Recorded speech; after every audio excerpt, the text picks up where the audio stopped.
अथ द्वादशोऽध्यायः। अध्याय 12वा. अध्याय सार. भगवंताच्या सगुण तसेच निर्गुण रूपाची भक्ती, सुखदुःख समान मानून निष्काम कर्म करणारे भक्त, तसेच भगवंताला आवडणाऱ्या भक्ताची लक्षणे आदी भाग या अध्यायात येतो. अर्जुन उवाच. एवं सततयुक्ता ये भक्तास्त्वां पर्युपासते, ये चाप्यक्षरमव्यक्तं तेषां के योगवित्तमाः. अर्जुन म्हणाला, आत्तापर्यंत सांगितल्याप्रमाणे जे तुझ्या सगुण रूपाची सतत उपासना करतात व दुसरे जे निर्गुण निराकार ब्रह्माची उपासना करतात, त्यात अधिक चांगला योगी कुणाला म्हणावे. श्री भगवानुवाच. मय्यावेश्य मनो ये मां नित्ययुक्ता उपासते, श्रद्धया परयोपेता स्ते मे युक्ततमा मताः. श्रीकृष्ण म्हणाले, जे योगी नित्य योगयुक्त असून मन एकाग्र करून अतिशय श्रद्धेने माझीच उपासना करतात, त्यांना मी श्रेष्ठ योगी मानतो. ये त्वक्षरमनिर्देशम् अव्यक्तं पर्युपासते, सर्वत्र गमचिन्त्यं च कूटस्थं अचलं ध्रुवम्. परंतु जे पुरुष आपल्या सर्व इंद्रियांना चांगल्या प्रकारे ताब्यात ठेवून मन बुद्धीच्या पलीकडे असणाऱ्या सर्वव्यापी अवर्णनीय स्वरूप आणि नेहमी एकरूप असणाऱ्या नित्य अचल निराकार अविनाशी ब्रह्माची निरंतर उपासना करतात, संयम्येन्द्रियग्रामं सर्वत्र समबुद्धयः ते प्राप्नुवन्ति मामेव सर्वभूतहिते रताः. जे इंद्रियांवर ताबा ठेवून सर्व प्राणीमात्रांच्या कल्याणात तत्पर आणि सर्वांच्या ठिकाणी समभाव ठेवणारे असे योगी मलाच येऊन मिळतात. क्लेशोऽधिकतरस्तेषाम् अव्यक्तासक्तचेतसाम्, अव्यक्ता हि गतिर्दुःखं देहवद्भिरवाप्यते. देहाचा अभिमान असणाऱ्या पुरुषांना अव्यक्त ब्रह्माची प्राप्ती दुःखपूर्वक होत असते, तर अव्यक्त ब्रह्मात चित्त गुंतवलेल्या सर्व इंद्रियांवर ताबा मिळवलेल्या पुरुषांना मात्र त्यासाठी कष्ट करावे लागतात. ये तु सर्वाणि कर्माणि मयि सन्न्यस्य मत्पराः, अनन्येनैव योगेन मां ध्यायन्त उपासते.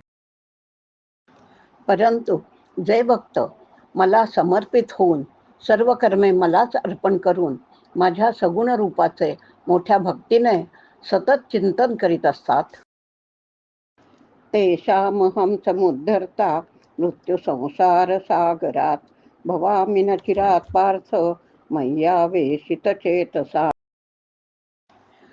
त्या माझ्या चित्त गुंतवलेल्या भक्तांचा हे अर्जुना मी मृत्यूरूप संसार सागरातून तात्काळ उद्धार करतो. मय्येव मन आधत्स्व मयि बुद्धिं निवेशय, निवसिष्यसि मय्येव अत ऊर्ध्वं न संशयः. माझ्यातच मन ठेव, माझ्या ठिकाणीच बुद्धी स्थापन कर, म्हणजे मग तू माझ्यातच राहशील यात शंका नाही. अथ चित्तं समाधातुं न शक्नोषि मयि स्थिरम्, अभ्यासयोगेन ततो मामिच्छाप्तुं धनंजय. हे अर्जुना, जर तू माझ्यात मन निश्चल ठेवण्यास समर्थ नसशील तर तू योगाच्या अभ्यासाने मला प्राप्त करून घेण्याची इच्छा कर. अभ्यासेप्यसमर्थोऽसि मत्कर्म परमो भव, मदर्थमपि कर्माणि कुर्वन् सिद्धिमवाप्स्यसि. योगाचा अभ्यास करणेही तुला शक्य नसेल तर तू सर्व कर्मे माझ्यासाठीच कर, म्हणजे तुला माझी प्राप्ती होईल. अथैतदप्यशक्तोऽसि कर्तुं मद्योगमाश्रितः, सर्वकर्मफलत्यागं ततः कुरु यतात्मवान्. जर वर सांगितल्याप्रमाणे प्रयत्न करणेही तुला अशक्य असेल तर मग मन बुद्धी इत्यादींवर ताबा मिळवून सर्व कर्मफळांचा त्याग कर. श्रेयो हि ज्ञानमभ्यासात ज्ञानात ध्यानं विशिष्यते ध्यानात कर्मफलत्यागस त्यागात शांतिरनंतरम. अभ्यासापेक्षा ज्ञान हे निश्चितच श्रेष्ठ आहे. ज्ञानापेक्षा ध्यान श्रेष्ठ आहे. ध्यानापेक्षा कर्मफळ त्याग श्रेष्ठ आहे, कारण कर्मफळाच्या त्यागाने तात्काळ शांती प्राप्त होते. अद्वेष्टा सर्वभूतानां मैत्रः करुण एव च निर्ममो निरहंकारः समदुःखसुखक्षमी. सर्व भूतमात्रांचा द्वेष न करणारा, सर्वांचा मित्र असणारा, करुणा करणारा, तसेच अहंकार ममता रहित असणारा, सुखदुःखामध्ये समभाव असणारा, क्षमाशील, संतुष्ट सततं योगी यतात्मा दृढनिश्चयः मय्यर्पितमनो बुद्धिर यो मद्भक्तः स मे प्रियः. तसेच जो योगी नेहमी संतुष्ट असतो, त्याने शरीर मन व इंद्रिये ताब्यात ठेवलेली असतात, ज्याची माझ्यावर दृढ श्रद्धा असते, तो मन व बुद्धी मलाच अर्पण केलेला असा माझा भक्त मला प्रिय आहे. यस्मान्नो द्विजते लोको लोकान्नो द्विजते च यः हर्षामर्षभयोद्वेगैर्मुक्तो यः स च मे प्रियः. ज्याच्यामुळे अन्य लोक उद्विग्न होत नाहीत आणि जो अन्य लोकांमुळे उद्विग्न होत नाही, जो हर्ष मत्सर भय उद्वेग यापासून अलिप्त आहे, तो भक्त मला अत्यंत प्रिय आहे. अनपेक्ष शुचिर्दक्ष उदासीनो गतव्यथः सर्वारंभ परित्यागी यो मद्भक्तः स मे प्रियः. जो अपेक्षारहित दक्ष शुद्ध उदासीन व्यथारहित असणारा, तसेच सर्व कर्मफळांच्या संकल्पाचा त्याग केलेला माझा भक्त मला प्रिय आहे.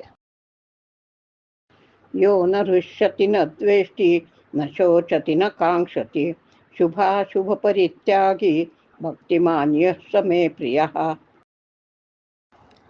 जो हर्षित होत नाही, द्वेष करीत नाही, शोक करीत नाही, तसेच कामना करीत नाही, पुण्यपापात्मक कर्माचा जो त्याग करतो, असा माझा भक्त मला प्रिय आहे. समशत्रौ च मित्रे च तथा मानापमानयोः शीतोष्ण सुख दुःखेषु समसंग विवर्जितः. जो शत्रू मित्र मान अपमान याविषयी समभाव बाळगतो, तसेच थंडी ऊन सुख दुःख इत्यादींबाबत ज्याची वृत्ती सारखीच असते, ज्याला आसक्ती नसते, तुल्य निंदा सुतिर्मौनी संतुष्टो येन केनचित अनिकेत स्थिरमतिर् भक्तिमान मे प्रियो नरः. जो निंदा व स्तुती यात समभाव ठेवतो, जो मितभाषी आहे, जे काही मिळेल त्यात संतुष्ट असतो, जो कशाचाही आश्रय धरून राहत नाही, ज्याची बुद्धी स्थिर आहे, असा भक्त मला प्रिय आहे. ये तु धर्म्यामृतमिदं यथोक्तं पर्युपासते श्रद्धाना मत्परमा भक्तास्तेतीव मे प्रियाः.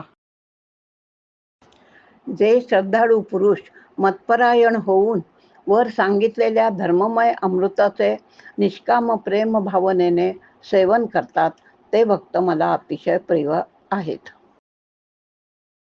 ओम तत्सद इति श्रीमद्भगवद्गीतासु उपनिषत्सु ब्रह्मविद्यायां योगशास्त्रे श्रीकृष्णार्जुनसंवादे भक्तियोगो नाम 12ोऽध्यायः.